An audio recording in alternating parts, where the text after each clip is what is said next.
discussion. Uh, so, under these assumptions, the solution to any problem is a fixed sequence of actions. So, what we are looking at solution to AI problem as set of actions that would be applied. The problem is going to be solved. That is, you're going to reach the goal node. Okay. So, I'll just come back to this discussion. I know I talked a bit tersely right now. I'll just come back to what this particular line means. So ये जो assumptions है, observable environment है, discrete environment है, known environment है और deterministic है. इससे फायदा क्या होगा? इससे फायदा ये होगा कि मेरा एजेंट जब परसेप्ट लेगा और वो देखेगा कि environment ये particular state में है. So since the environment is observable, I can know state of the environment correctly. So once I know the state of the environment correctly, since the environment is deterministic, I would exactly know कि मेरा ये action ये impact करेगा environment में. यानी from the current state of the environment, say I call that current state of the environment is S0. By say action A1, I now exactly know with action AI, so I'll just call it as AI. With action AI, the state is going to turn into state SI. This is because the environment is deterministic. Since the environment is deterministic, I can make this conjuncture. That is, अगर मैं S0 state में हूँ और मैं AI action करूँगा तो SI will be the resultant state that I land in. So now what I can do is I can actually apply this process again and again. I can apply again on SI some action AJ that will take me to SJ, and I can do this thing up till I reach SG, where this SG is my goal state. So the goal state, if I am able to define, I can repeat this process. So this can be something like a loop. I can actually apply this in a loop, and I can actually do a test whether I reach SG or not. And this all thing I can just do in my brain. I don't need to actually apply that action and test whether the state SI is reached or not. No, I'm not actually going to apply action AI and realize that the state turns to SI. I already know that I'm working in a known environment. The environment is having property of being fully observable. It is discrete and it is deterministic. So I know if I am currently in state S0, because initial percept will tell me the state of the environment, right? From S0, applying AI will take me to SI. Then I'll update S0 with SI.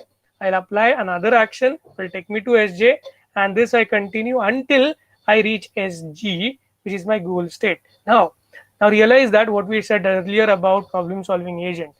To start a solution using problem solving agent for any AI problem, first thing you need to do is formulate the goal. Okay, once I have known what is the goal for that particular problem, I can convert that goal into the state representation called as SG. I can define this test which will test my current state against the goal state. Okay, if I have reached the goal state, there's nothing to do for that particular agent. It just needs to remember कौन से sequence में आपने action apply किए. So I will add one more thing over here. As I apply this action AI, or as I decide to apply this action AI, I put it into a list. Okay, I won't call it as a stack, I'll call it as a list. So this has all the actions that I take from AI, AJ, up to some AX. That's the final action. So if I follow these actions in this manner, one after the other, and I'm currently in a S0 state, I'm supposed to reach an AX state. I'm supposed to reach the goal state. That is what is. So this particular sequence of action is nothing but my solution to the problem that takes me from S0 to SG. Okay, so this is how these problems are built. This is how these solutions are actually built. You actually start in a particular state referred to as initial state. You will find one of the action that you want to perform in this state, which will take you to another state, and you will you will check whether this new state is it a goal state or not. If it is not a goal state, you will repeat the process of identifying the action to perform in the current state. Okay, this will be repeated until you reach the goal state. That's all. And every time you decide to take an action to go from S0 to Si, you remember that action, so that when you land to the goal state, you just need to go back and see all the actions that you required to start from S0 and reach Sg. And these set of actions will now be the set of actions that the agent needs to carry out physically. Now the agent's actuators will be told to apply action A1. State of the environment changes. Percept tells the agent that the environment now turns to Si. Okay, then the next action will be taken upon, then the next action. So you'll just execute those set of actions. That's all. Okay, so I'll just tell you again the process, how the things would work. So I need to define first the goal, convert the goal into a representation called as a state representation for the environment. Now Sg is the state of the environment. I now start applying one action at a time, okay, and converting that Sg S0 to some other state till I reach Sg. Every time I decide to do an action to convert state from current state to a new state or next state, I remember that action in some sort of a sequence. Now, once I reach the goal state, what I just need to do is read the sequence from the first action to the last action, and that sequence is my solution to the problem. If I execute those actions one after the other in same manner, I'm supposed to reach the goal node. Now, why I'm supposed to reach? Because I have simplified my environment. Environment is fully observable, discrete, known, and deterministic. If it is not like that, this kind of solution won't work. Now, to realize this solution into a computer program, I need to actually define the problem. All these components, we're just saying that they should form a solution. But how exactly an action is represented? How do I determine which actions to choose at a particular instance? Okay, all those things are yet unanswered in this particular solution strategy. I've given you a strategy of solution. This algorithm is very high level algorithm, which actually tests whether your current state is a goal state or not. If it is goal state, no problem. You have the solution in your list of actions. If it is not a goal state, you identify the action to perform in current state. Okay, you put that action into the action sequence. You know which state you reach when you apply that action. New state that you have reached, you again test whether it is a goal state or not and repeat the entire cycle. This you keep on going. Once you reach the goal state and that particular test, which is referred to as goal test, fails, okay, that is you reach the goal node, you come out of the continuous iteration and you read now the action sequence. Now this action sequence is your solution to the problem that you are solving. Okay, so we'll talk about this much more details when we revisit problem solving agent. But to realize this particular solution strategy, we require a lot of things to be defined, and what those things are, that we will look one by one. So there are basically, so this particular concept is basically known as well-defined problem or problem definition. This is called as well-defined problem or problem definition. So well-defined problem can only be represented for the agent environment which has those four properties: known, observable, deterministic, and what was the fourth one? I don't remember. Anybody wants to tell me? Discrete. So fully observable, discrete, known and deterministic environment है, तो मैं well observed, well represented problem generate कर सकता हूँ. And to have well represented problem, I need to define 5 things for that problem. First and foremost thing is the initial state. So I should know the initial state of the problem. For the Romanian traversal problem that we were talking about, when there is a plane that I need to catch in Bucharest the next day, my current state would be being in Arad. That might be my current state or my initial state for that matter. So this is the state from which where the algorithm is seeded. यहाँ पे algorithm का seeding होता है. So अगर आपको ऊपर का देखना है यहाँ पे, तो S0 is the place where you seeded. So S0 is my initial state. So here the strategy starts off. So this strategy to be able to be applied, I need to define the initial state. Okay, that's the first and foremost thing I need to define for any problem. Second thing that I require to define for any problem is the description of the actions that I take place, that I conduct.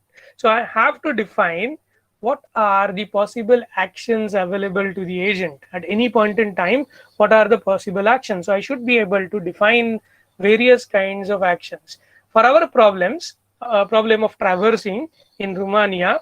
Okay, in Arad is a state representation. So in is a kind of a function. Okay, and Arad says Arad is the place name where exactly I am currently.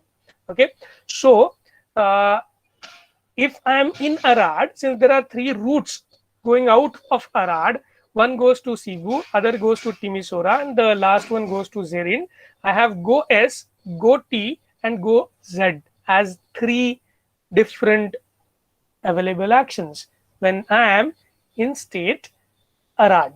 Okay, so this is how I need to be able to define. So for given problem, traveling in Romania, I know how to define an initial state now.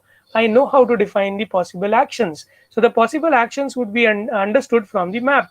From the map, I know that, looking at the map, I know that I can reach from current state to three possible destinations. And now I can build this particular action set from which I need to choose one of the action as my next action. Now, how to choose this action comes later, but to define the problem, I should be able to define what are the possible set of actions in the current state. Now, that's the second thing, as I told you. Third thing that I need to have for defining a formal problem is I need to define a transitional model. Now, this transitional model is something that lets you define how you change from one state to the other. That is, if I am in a current state, so see this. So this result is nothing but it defines a transitional model. I am in Arad and I use a action called as go to Z. Okay, in A, go Z. Now, what will be the result of this particular sequence? This is the state. This is the action, and this action will take you to Z. So I will be in Z. Okay, so this is how I can represent now formally that if I am in Arad and I go to Zerin, I reach Zerin. Okay, ये English में हम लोग बोलते हैं उसी चीज को formally in terms of what you can call them as formal variable representation. I can call them as variables. These could be some sort of variables in some programming language. In Arad, go Zerin. So go Zerin is something like an action representation. In Arad is representation for the current state, and in Zerin now is the next state. So I have this transitional model that looks something like, do I have a space anywhere? So what does transitional model looks like? So transitional model looks like something that we already know from the discrete deterministic finite automata, or not deterministic, finite automata rather. So this is a particular action AI. This is a particular state Si, and this is a particular state Sj. So this is what the transition model looks like. So transition model tells me if I am in a particular state, I apply a particular action, I will reach a particular next state. So it gives you a representation in a graphical manner. And this graph, if I extend over from initial state, okay, ultimately, so I may have multiple next states. So as if I am in Arad, so I am representing it as SA, and I select, say, suppose I just rub this off. So there are three actions going out of Arad, if you remember. We don't have a map of Romania yet, but then from the books and knowledge base, we know that there are three ways going out of Arad. Okay, I have action GZ, GT. Okay, and the last thing is, I guess, GS. Let us call it as GS. Now it will be SS. I'll be reaching state SS.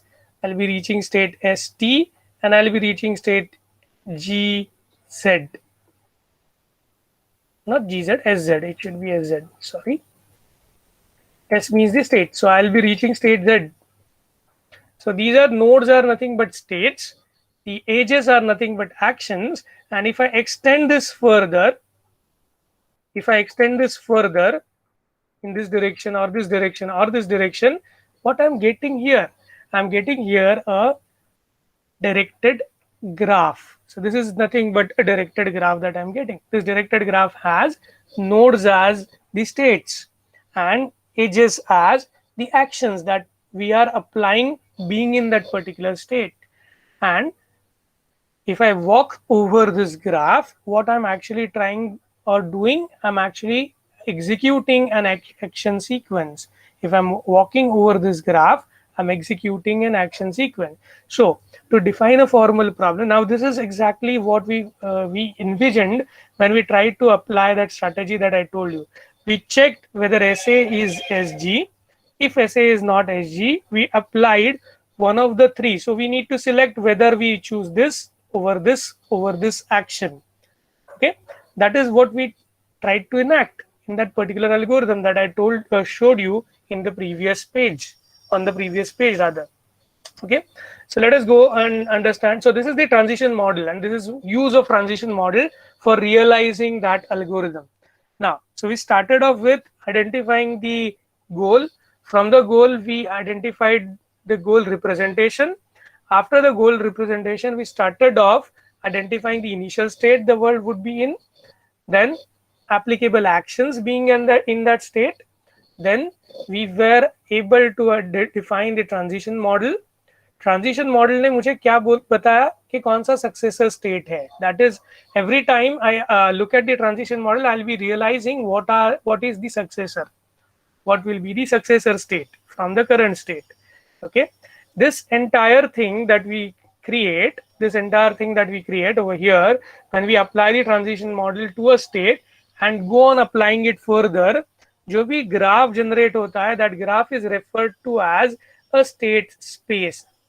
That graph is generally referred to as a state space. It's a directed network graph. Okay, we already tried to say what it is. And a path in a state space is sequence of action. So first action, second action. A path means SAG to SZ. So SAGZ SZ. This is one hop path. If I take two hop path, it means I'm taking two actions. And those two actions are taking me from state SA to whatever state I would reach after applying those two actions. I hope this is understandable. It's nothing difficult or out of the block stuff going around. The only thing now we require is, fourth thing that we require is a goal test. The goal test does what? Goal test checks whether the current state is a goal state or not. So agent, so in this Romanian problem, agent goal is to be in Bucharest. So this is the goal, to be in Bucharest. So this is my goal state, and goal test will do what? It will check when we say apply first step going to Zerin. Okay, and you get to Zerin, that is you are in Zerin. Now you will test whether in Zerin matches with in Bucharest. It doesn't match. It doesn't match means you have not reached the goal. You just keep applying your steps. Now using these formal representations, so four things we started off representing. Number one is the initial state. Number two is the after initial state, we represented the set of applicable actions in the state. Third is the transition model. Fourth is the goal test. And the fifth one, I did not talk about it today. We'll talk about it in the next lecture, is called as the path cost. Okay, or the cost of taking a particular action, because this action will definitely going to cost. Otherwise, we will not be able to choose from one of the three actions. So I may be traveling from A to Z, A to T, or A to S. It might incur a different time cost to me. Okay, there might be say some distance between A to Z, A to T, or A to S cities, and that distance, covering that distance, may involve certain time amount. and I have limited time at my expense, right?